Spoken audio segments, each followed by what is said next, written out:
민수기라는 성경은 출애굽한 이스라엘 백성들의 인구조사를 한 내용이 2번 기록되어 있기 때문에 민수기라는 이름을 갖게 되었지만 원래 이 성경의 이름은 땡땡에서입니다. 가로에 들어갈 말은 광야. 광야에서라는 이 성경 이름이 훨씬 더 민수기의 내용을 이해하는 데 좋은 이름인 것 같습니다. 그런데 광야는 요한계시록 12장 6절에 보면 하나님의 백성인 교회를 양육하도록 하나님께서 예비하신 곳입니다. 하나님의 백성들이 광야에서 양육되는 거거든요.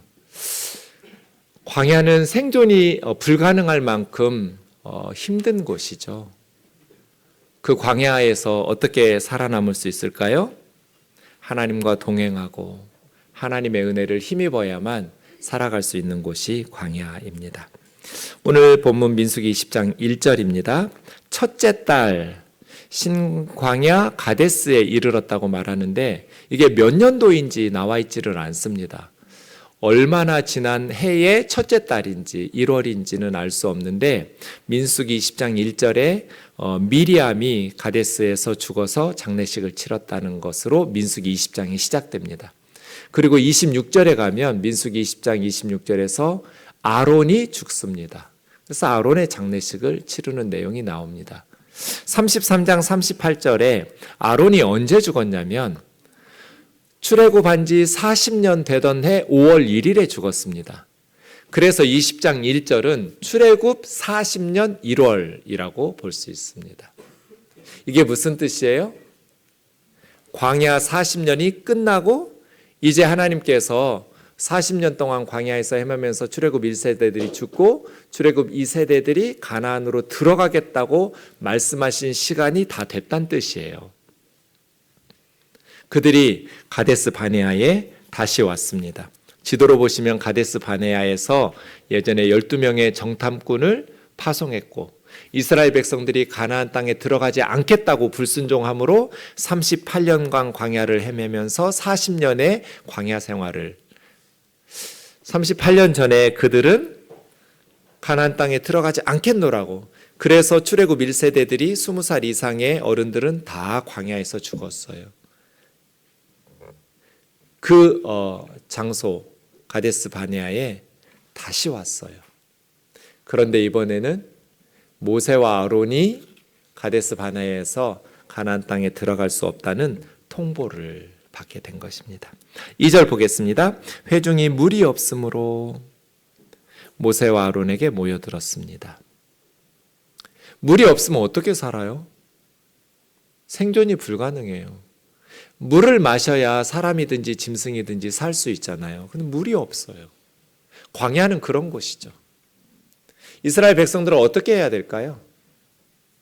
여러분 같으면 어떻게 하실 것 같으세요? 물이 없어요.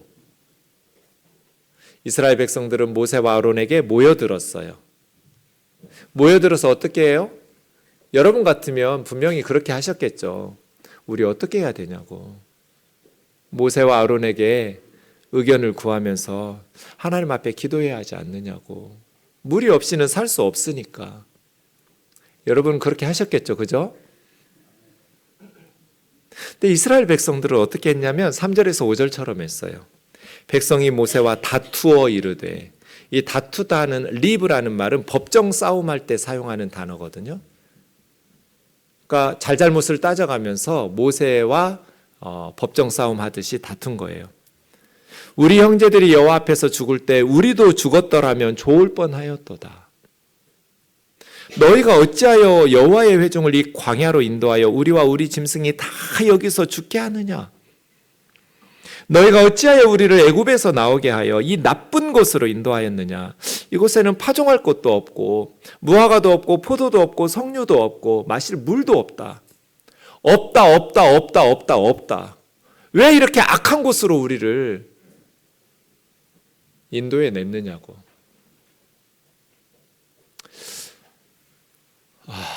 참 사람이 안 변하는구나. 노예 근성에 찌든 사람들. 애굽에서 노예로 살다가 이제 자유인으로 만들어졌더니 어려움이 닥칠 때마다 두 가지 반응이 나와요. 첫 번째는 남 탓해요. 너희가 어찌하여 너희가 어찌하여. 두 번째는 애굽을 그리워해요. 애굽에 살았으면 좋았을 것을, 그때가 좋았는데. 남 탓하고 원망하면 물이 생겨요? 지금 중요한 건 문제를 해결하는 거잖아요. 서로 지혜를 모으고 합심해서 기도하면서 이 어려운 난관을 돌파해내야 하잖아요. 위기 상황이면 힘을 모아서 그 어려움을 극복해내는 데 힘을 모아야 되는데 계속해서 똑같은 일들이 반복돼요. 성경을 읽다 보면 말을 정말 중요하다고 가르치고 있어요. 하나님 앞에서나 사람들에게 말 함부로 하면 안 된다는 것을 성경이 가르쳐요. 이스라엘 백성들이 뭐라고 말해요? 2절 다시 3절 다시 보세요. 우리 형제들이 여호와 앞에서 죽을 때 우리도 죽었더라면 좋았을 뻔했다. 정말이에요? 형제들이 죽을 때 죽었더라면 정말 좋았을 뻔했어요? 지금 이거 물이 없다고 이렇게 말해야 되냐고요. 너희가 어찌하여 여호와의 종을 광야로 인도하여 우리와 우리 짐승이 다 여기서 죽게 하느냐. 정말 다 죽어가요? 왜 말을 이렇게 밉게 하냔 말이에요. 잠언 15장 1절 같이 읽겠습니다. 시작.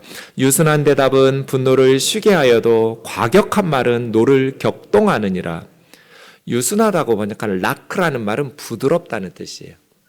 또 따뜻하다, 온화하다는 뜻이에요. 부드럽게 말하는 사람은 막 상대방이 화나고 분노하고 있어도 그 분노를 잠잠하게 만들어줘요. 그런데 과격한 에체브라는 말은 상처 주고 고통, 아픔을 주는 말을 하는, 꼭 다른 사람 아프게 말하는 사람이 있어요. 콕콕 찔러가면서 마음을 상하게 해요. 막 상처난 곳에 고춧가루 뿌리는 것 같아요. 어쩜 말을 그렇게 밉게 하는지. 분노를 격동시켜요. 행복이라는 것은 관계가 좋은 데서 오거든요. 좋은 관계에서 행복을 누려요, 우리는. 근데 좋은 관계는 어떻게 만들어가요? 말을 예쁘게 할 때 만들어가요. 위로하고 격려하고 용기를 불어넣어주고 서로 세워주는. 그런데 오늘 본문 민수기 20장 사건은 출애굽기 17장하고 판박이에요. 출애굽기 17장이면 출애굽 직후예요. 홍해바다 건넌 직후. 홍해바다 건너고 춤추고 소고치고 밤새도록 찬양한 게 15장이잖아요. 출애굽기 15장. 그 다음 장이에요. 이스라엘 자손이 르비딤이라는 곳에 나왔는데 마실 물이 없었어요. 오늘 민수기 20장처럼. 그때 모세와 다투었어요. 그때도. 우리에게 물을 주어 마시게 하라. 너희가 왜 나하고 다투고 싸우려고 하냐? 왜 여호와를 시험하느냐?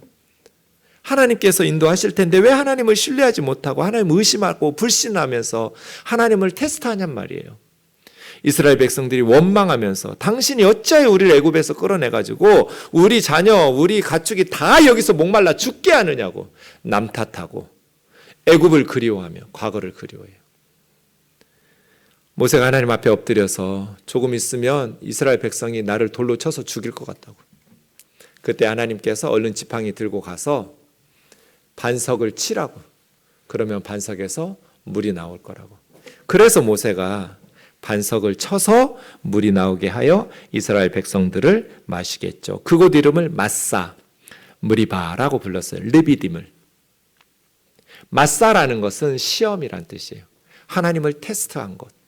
무리바라는 것은 불평하고 원망하고 싸우고 다투었다는 뜻이에요. 하나님을 시험했다라는 것은 하나님 앞에서 너무 못된 유치한 아이처럼 행동하는 거예요. 눈치 봐가면서 이렇게 하면 어떻게 하는지. 왜 이렇게 말을 밉게 하고 왜 이렇게 못되게 하냔 말이에요. 그런데 민수기 20장 40년이 지났어요. 달라진 게 하나도 없어요.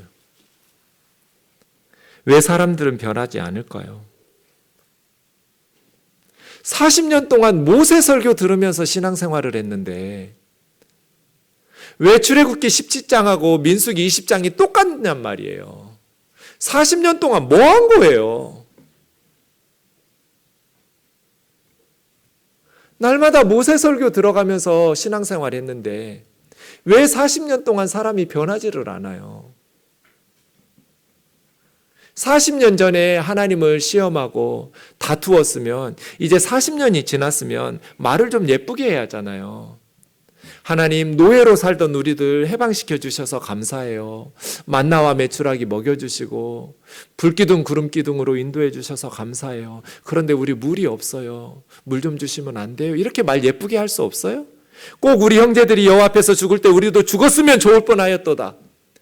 모세, 네가 어찌하여 우리를 애굽에서 끌어내가지고 우리와 우리 자녀와 우리 짐승들 다 목말라 죽게 만드는 말을 꼭 이렇게 해야 돼요? 어떻게 40년 동안 변한 게 하나가 없어요? 저와 여러분은 어떨까요? 정중형 목사 설교를 수십 년 들었는데 뭐가 달라졌어요? 여러분 신앙생활 오랫동안 하셨는데 뭐가 달라졌어요? 똑같이 어려운 상황이 닥치면 40년 전하고 똑같이 불평한다면, 똑같이 원망하고 남 탓하고 그렇게 믿음 없는 사람처럼 살아간다면 정말 우리가 소망이 있을까요? 노예근성에 찌든 사람들을 40년 동안 이끄느라고 모세와 아론은 정말 힘들었을 것 같아요. 어쩌면 이렇게 변하지 않는지, 도무지 변하지 않는 사람들, 그리고 말을 너무나 악하게 하는 사람들, 감정을 긋고 마음을 상하게 하는 그러한 이스라엘 백성들이 정말 힘들었을 것 같아요. 6절입니다. 회막문에 이르렀다는 건 하나님의 전으로 언약궤 앞으로 갔다는 뜻이고 여호와의 영광이 임하면서 하나님이 모세에게 말씀하십니다. 40년 전하고 비슷해요. 그런데 조금 달라요. 지팡이 들고 이번에는 반석을 내리치지 말고 반석을 가리키면서 이스라엘 백성들의 눈앞에서 명령하라는 거예요. 반석에게 명령해서 물을 내라고 말하면 반석이 물을 내어서 회중과 짐승이 마시게 될 거라고. 그래서 모세가 하나님이 명령하신 대로 지팡이를 잡고 갑니다. 그런데 하나님이 말씀하신 대로 순종을 안 해요. 이번에는 회중을 모아놓고 반역한 너희여 들으라, 이 못돼 처먹은 인간들아 하면서 악한 말을 쏟아내요. 우리가 너희를 위하여 이 반석에서 물을 내랴.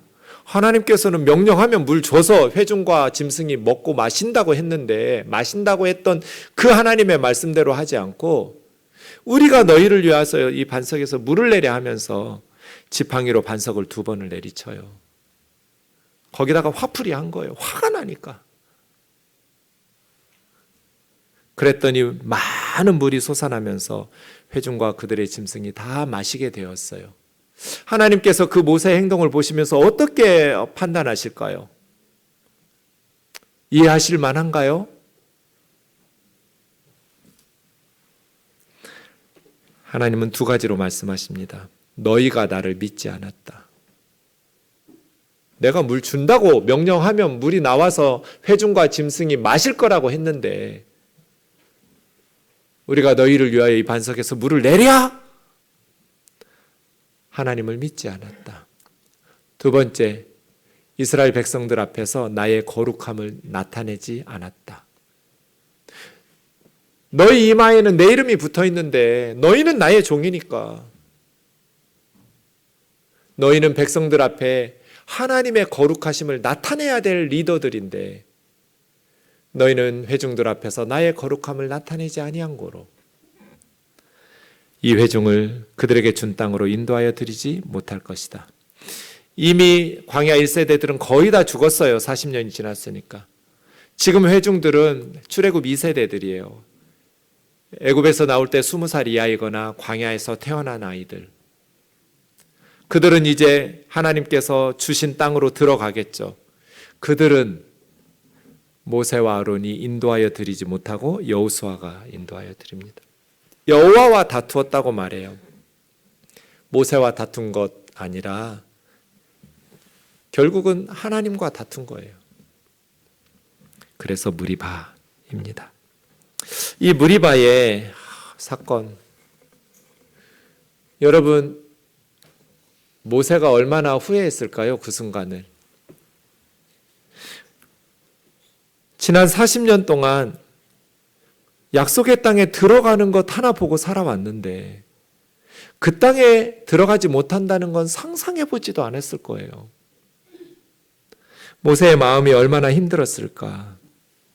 신명기 3장에 보면 하나님께 모세가 구해요. 구하옵나니 나를 건너가게 해달라고. 하나님, 나 좀 요단강 건너가서 저 아름다운 땅, 아름다운 산 레바논을 보고 죽게 해달라고. 나도 약속의 땅에 들어가게 해달라고. 그때 하나님께서 안 돼, 그만해도 족하니 이 일로 다시는 내게 말하지 말라고 냉정하게 거절하셨어요.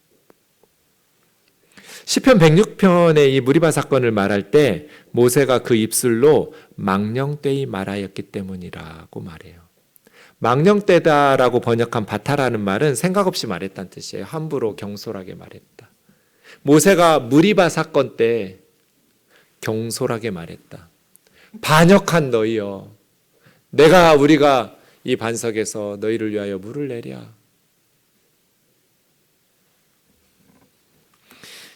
하나님은요, 많은 은혜를 베푼 사람들에게 많은 것을 요구하세요. 이스라엘 백성들이, 출애굽 2세대들이 불평하고 원망하고 그 부모들의 어리석음을 봤으면서도 그대로 40년 후에 그대로 반복하는 거, 하나님께서는 그렇게 크게 본문에서 분노하지 않으셨어요. 근데 모세와 아론에게 대해서는 하나님께서 냉정하게 책망하시면서 그들이 그렇게 원하는 것을 아셨으면서도 못 들어가게 하셨어요. 왜요? 양쪽에게 요구하는 하나님의 수준이 달라요. 모세와 아론이니까 못 들어가는 거예요. 너희는 나를 믿었어야지. 이스라엘 백성들이 불신하고 나를 시험하고 그렇게 불평하고 원망하더라도 너희는 나의 거룩함을 나타냈어야지. 목회자들은 달라야죠. 장로님들과 권사님들은 달라야죠. 하나님의 받은 은혜가 크면 클수록 하나님께서 우리에게 요구하시는 것이 커져요. 그래서 우리는 항상 영적인 수위를 지켜야 돼요. 모세처럼 아론처럼 이렇게 탁월한 영적인 리더들도 넘어지잖아요. 실수하잖아요. 그래서 하나님의 백성인 우리들은 항상 우리 마음을 다스리면서 경건에 힘쓰고 늘 하나님 앞에서 영적인 수위를 지켜야 돼요. 40년 동안 살아계신 하나님의 은혜를 경험했는데 여전히 성을 내고 여전히 분노를 절제하지를 못하고 그런 모세처럼 돼요. 잘 참다가 모세와 아론이 마지막 가데스 바네아에서 가나안 땅을 목전에 두고 백성들 때문에 그 분노를 절제하지 못하고 그렇게 하나님의 책망을 받았습니다. 본문을 묵상하면서 그런 질문을 하게 됩니다. 가나안 땅에 못 들어간 모세의 인생은 헛된 인생인가? 가나안 땅에 들어가지 못하면 실패한 것인가? 그렇지 않습니다. 왜냐하면 우리 인생의 목적은 가나안이 아니에요. 저와 여러분의 인생의 목표가 가나안 땅이면 안 돼요. 그럼 무엇이어야 하는가? 창세기 15장 1, 2절을 보십시오. 하나님께서 아브라함에게 환상 중에 나타나셔서 아브라함아 두려워하지 말라. 내가 너의 방패다. 내가 너를 보호해 줄게. 걱정하지 마. 그리고 나는 너의 지극히 큰 상급이다 라고 말씀하셨어요. 나는 나 자신을 너에게 가장 큰 상급으로 선물하겠다는 거잖아요. 그런데 이 절에서 아브라함은 주 여호와여 무엇을 내게 주시렵니까? 나에게 아들을 주시지 않았으니 이 다메섹 사람 엘리에셀이 나의 상속사가 될 겁니다. 하나님 1절에서 뭐 주신다고 그랬어요? 나는 나를 너에게 상급으로 준다고 말씀하셨어요. 그런데 아브라함은 하나님을 주신다라는 말씀을 듣고도 뭘 나에게 주려고 하냐고, 아들 주신다는 약속을 지키지 않으셔서 지금까지 나는 자식이 없는데, 아브라함이 원한 건 뭐예요? 하나님이에요? 하나님의 선물이에요? 하나님의 선물에 더 마음이 지금 가 있는 거예요. 그런데 하나님께서 저와 여러분에게 주시려는 건 뭐예요? 하나님이에요. 나는 나를 너에게 상급으로 준다. 모세에게 가나안 땅이 사라졌어요. 그럼 모세 인생에 뭐가 남아요? 하나님 한 분만 남아요. 그렇게 살라는 거예요. 민수기 10장 출애굽을 이끌었던 지도자들이 역사의 무대에서 퇴장하기 시작했습니다. 1절에서 미리암이 죽었고 26절에서 아론이 죽었습니다. 그리고 모세는 그 땅에 들어가지 못하고 죽으리라는 통보를 받았습니다. 우리도 언젠가 역사의 무대에서 퇴장할 날이 오겠죠. 어떻게 살아야 할까요? 마지막까지 하나님께서 주신 사명을 최선을 다해서 감당해야 됩니다. 저라면 우면동 교회를 위해서 최선을 다해서 주신 직분과 사명을 감당해야겠죠. 그런데 가나안 땅이 우상이 되면 안 돼요. 이삭이 우상이 되면 안 돼요. 우면동 교회가 우상이 되면 안 돼요. 흔적도 없이 번제로 태워버리고 하나님 한 분만 남겨놔야 돼요. 하나님께서 모세에게 원한 모세의 마지막 순간의 삶에 그는 가나안 땅이 아니라 하나님에게 집중하기를 원하셨어요. 오랫동안 사모했던 것이죠. 오랫동안 꿈꾸어왔던 비전이에요. 하나님이 약속하신 것이고 하나님이 주신 비전이에요. 그럼에도 불구하고 하나님은 모세에게 가나안 땅에 들어가는 것을 허락하지 않으셨어요. 꿈이 사라져버린 모세에게 남는 것은 하나님 한 분 남았겠죠. 우리 가정을 위해서 최선을 다해서 엄마로서 아빠로서 직분 감당해야죠. 교회에서 사회에서 하나님이 주신 약속, 하나님이 주신 꿈과 비전을 가지고 최선을 다해서 게으르지 않게 충성해야겠죠. 그러나 마지막 순간 우리는 그것이 우상이 아니라 하나님 한 분만 남겨놓고 모든 것을 태울 수 있는, 지난 주중에도 저는 장례식을 인도했는데 언제나 주목해서 보는 게 있어요. 입관할 때 수의를 보면 저는 단 한 번도 주머니가 있는 수의를 본 적이 없어요. 수의에는 주머니가 없어요. 우리가 죽고 나면 아무것도 주머니에 넣어서 갈 수가 없어요. 다 이 땅에 놓고 갈 거예요. 저와 여러분의 삶에 가나안 땅이 아닌, 이삭이 아닌 하나님 한 분만 남기고 살아가기를, 하나님이 주신 사명 최선을 다해서 충성해야 하는 건 맞지만 그것이 우상이 되지 않기를, 가나안 땅에 들어가지 못해도 여러분이 꿈꾸던 비전을 여러분의 세대에 완성하지 못해도 괜찮아요. 실패한 거 아니에요. 헛된 인생 산 거 아니에요. 하나님 한 분만 남겨놓기를 주님의 이름으로 축원합니다.